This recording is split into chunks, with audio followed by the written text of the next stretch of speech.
have to put this one in here. And then it's ready for the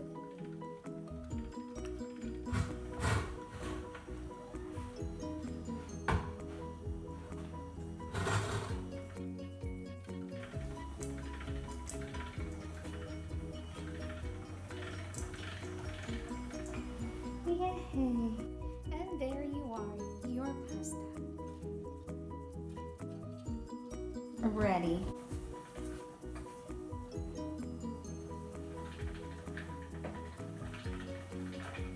So it's very easy.